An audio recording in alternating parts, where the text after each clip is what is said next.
ចូលឆ្នាំស្រង់ព្រាំងជុំរៀងចិនដាងខមាទោសាដែលបានប្រព្រឹត្តទោះដោយចេតនាកាយវាចាចិត្តឬមិនបានគិតប្រព្រឹត្តកនឡង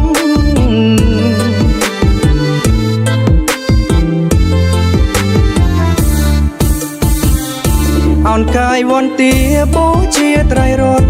គុណស្រង់ព្រះខត់អង្បាយសៅមងប្រឹងធ្វើកិច្ចវត្តលះបាបធមផងកុសលចំឡងដល់ឋានសុខពិត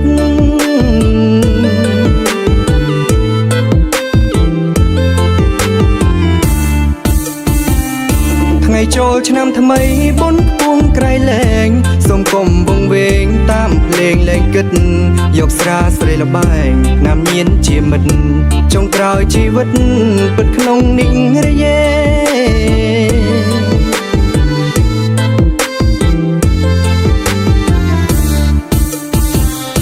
ពញាំងកាគប់ទុំលបខែមរា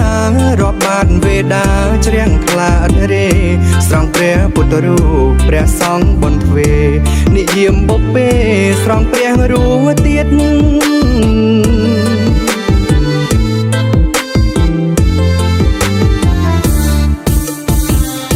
ខែចែកចូលឆ្នាំចំណាំក្តៅណាស់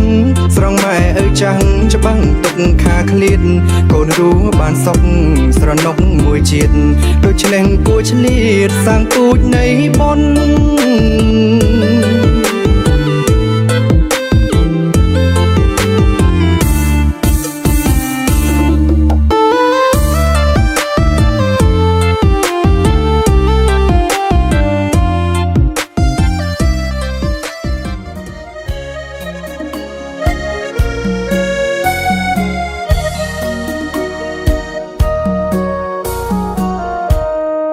សូមងូតទឹកជូនព្រះមានបុណ្យលោកកាយលោកពុកមានគុណឧត្តមថ្លាថ្លៃពុកគឺជាព្រះក្នុងផ្ទះរាល់ថ្ងៃថែបុត្រប្រុសស្រីអត់បីទុំណែរបស់ក្នុងលោកមិនអាចដូរទេលោកកាយលោកទឹកចិត្តពុកម៉ែធំជាងគិង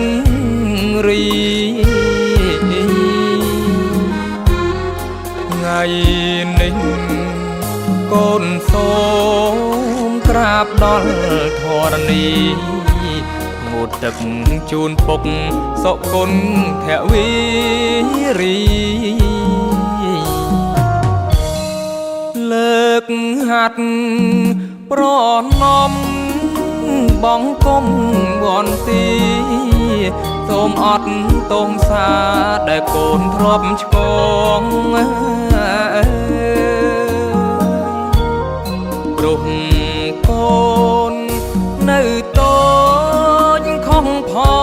ងត្រូវផងពុកតែងរ៉ាប់រងអប់រំប្រដៅទុះយើងក្រទ្របតែសច្ចៈនៅលោកកាយលោកគុណធម៌ជាផ្លូវនាំកូនសុខសាន្តកូនធ្វើតាមពុកមិនដែលភ្លេចប្រាណនាំខ្លួនកូនបានចាក់ក្តីទុក្ខ